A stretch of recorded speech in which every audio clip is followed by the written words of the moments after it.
Salí de Chupaca hacia Chullas a las 5 de la tarde, aproximadamente. Como rutina de cada época del año voy de comunidad en comunidad transportando mercancía para tiendas minoristas. En el transcurso de mi vida laboral como chofer me enfrenté a varios obstáculos causados por la naturaleza. Para evitar largos tramos de soledad recojo algunos pasajeros en el camino. Conozco la historia de cada curva y los lugares encantados donde quedaron atrapados las vidas de muchos compañeros. Las versiones que escuché durante este tiempo tienen la misma trama.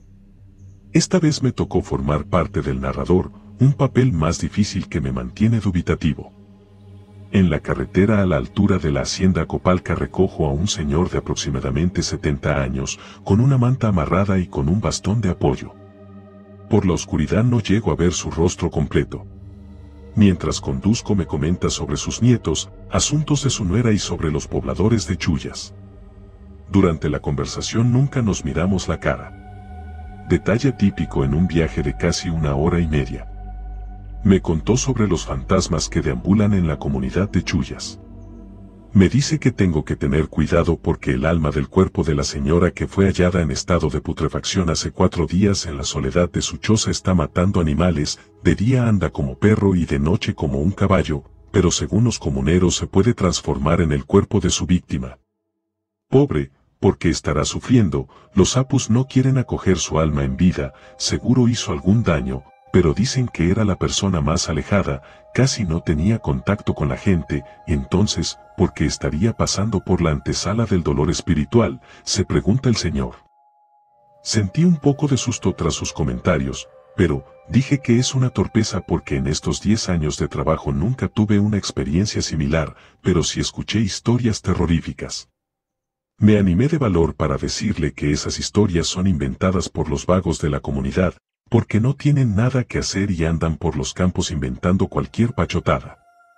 El señor movió la cabeza negando mi teoría y comenta que en la comunidad no existen vagos, porque Chullas es un lugar de pocas personas y mucho trabajo. Entramos a la zona donde las curvas son más pronunciadas y siento un olor de carne en estado de putrefacción. Pienso que habrá muerto algún animal, sin embargo, el olor comienza a sentirse en cada curva que volteo hacia la izquierda. Ya no me pareció normal, pienso que me estoy sugestionado, intento preguntar al señor, pero no me armo de valor, cada vez que quiero hablar cambio de tema y prefiero preguntar por su vida durante su juventud y qué hacía en la hacienda. Me cuenta que es una persona que viaja de comunidad en comunidad curando las enfermedades que no pueden curar con la ciencia.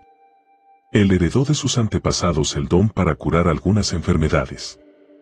Casi durante toda su vida se dedicó a ello y regresa solo 2 veces al año a su casa, el resto de sus días pasa lidiando con los males carnales que aquejan a muchos hogares. Esta vez está de regreso a casa, llegará a la posada de su primogénito que vive a 3 kilómetros antes de llegar a Chullas, es una casa mediana justo debajo de la carretera, comenta agachando la cabeza. Volví a sentir el olor, pero esta vez no era en una curva, sino cuando el señor movió el equipaje. En ese momento me quedó claro que el señor está transportando algún charqui que le dieron por su trabajo y seguro falta secar. Me dice que estamos cerca a la casa de su hijo, ¿cuánto sería la gracia? Pregunta. Le digo, señor, no le cobraré porque ya tiene una edad avanzada. Respira y comenta que no le desprecie su voluntad, me dio 5 soles. Cuando rebuscó su equipaje para sacar el dinero sentí el olor más intenso. Intuí que el señor lleva viajando por mucho tiempo cargando la carne en ese estado. Llegamos a su destino bajo el señor, no volví a sentir el olor. Voy a la casa donde me alojo cada vez que llego al lugar y me quedo dormido hasta 10 de la mañana. Tomo un baño, voy a cuadrar el carro para descargar la mercadería para distribuir en las tiendas y me di cuenta que la manta, equipaje, del señor estaba debajo del asiento. Tuve una enorme curiosidad, abrí la manta y solo había víveres y algunas golosinas, no había nada de carne, se me hizo extraño y pensé tal vez tenía 2 equipajes. Termino de descargar la mercancía y voy de regreso para entregar el equipaje del señor en la casa donde había bajado. Me recibe una señora de unos 35 años. Le saludo y le comento sobre el señor que bajó anoche aquí, porque se había olvidado su equipaje. Debe ser su suegro, por favor entrégale esto, y le doy el equipaje. La señora me queda mirando y dice que esa manta sí es de su suegro, pero él murió hace un mes. Su último mensaje antes morir fue que tenía un recado pendiente en Chupaca. La señora comenzó a llorar, llamó a su esposo, el esposo no podía creer. Yo no pude hacer nada, me quedé con un vacío en el interior. Ya pasó un año de este hecho, el vacío sigue persiguiendo mi ser y aún no encuentro una explicación. Hasta ahora no vuelvo al lugar y no sé cómo asimilaron sus familiares sobre este hecho. Son historias que pasa a un camionero en Perú profundo.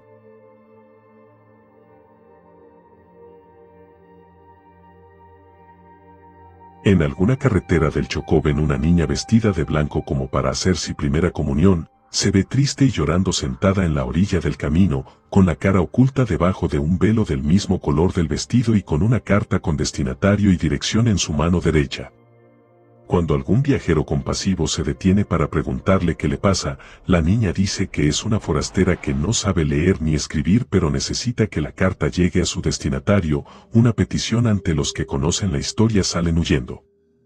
Pero aquellos que no lo saben y reciben la carta, ven cómo la niña desaparece en el aire, se les congelan las piernas del miedo y caen al suelo sin conocimiento debido a que la carta pesa casi 40 kilos. Dicen que la niña fue violada y asesinada en una finca cercana el día de su primera comunión.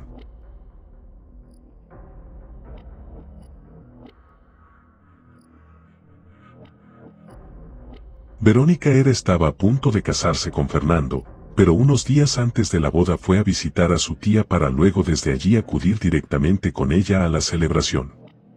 Cuando llegó el día de la boda, Verónica estaba radiante con su vestido de novia y bajó de casa de su tía para subirse al coche que la llevaría hasta el lugar donde se celebraría el enlace.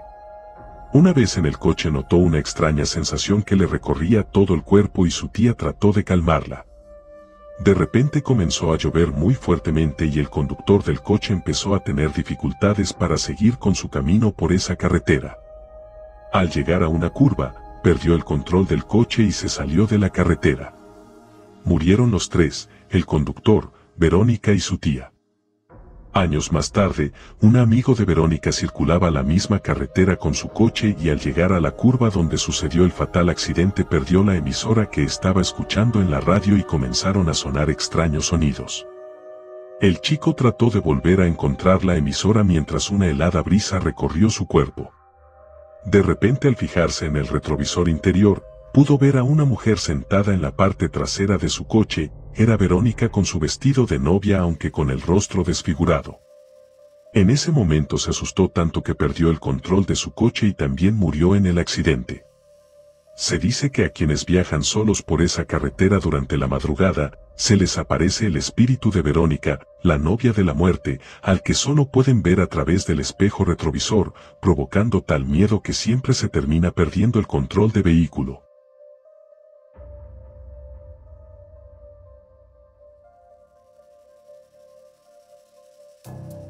Un conductor circulaba tranquilamente una noche de invierno por una carretera oscura. Era una noche cerrada, con poca visibilidad y mucha niebla, aunque pese a ello el conductor pudo ver a una mujer pidiendo auxilio en el arcén con la cara desencajada y muy asustada. El conductor se bajó de su coche alarmado por la situación y le preguntó a la mujer qué sucedía para tratar de ayudarla. Ella le dijo que acababa de tener un accidente unos minutos antes un poco más adelante y que su bebé estaba atrapado dentro del coche. Entonces le indicó dónde estaba el coche y el conductor fue corriendo para tratar de socorrer al pequeño al que se escuchaba llorar a lo lejos. Cuando llegó al vehículo accidentado vio al bebé en el asiento trasero y rompió la ventana para poder abrir la puerta y salvarlo. Una vez lo tuvo en sus brazos, se dio cuenta de que la madre ya no estaba a su lado y había desaparecido. Se fijó en el asiento delantero y pudo ver en él mismo al cadáver de la mujer que minutos antes le había pedido ayuda en la carretera. Se dice que desde aquel día, en las noches frías y cerradas se puede ver a la mujer paseando un carrito de bebé vacío por el arcén de la carretera y que si viajas solo con tu bebé y la miras fijamente pierdes el control del vehículo, lo que el fantasma de la mujer aprovecha para secuestrar a tu hijo y llevárselo para no estar sola.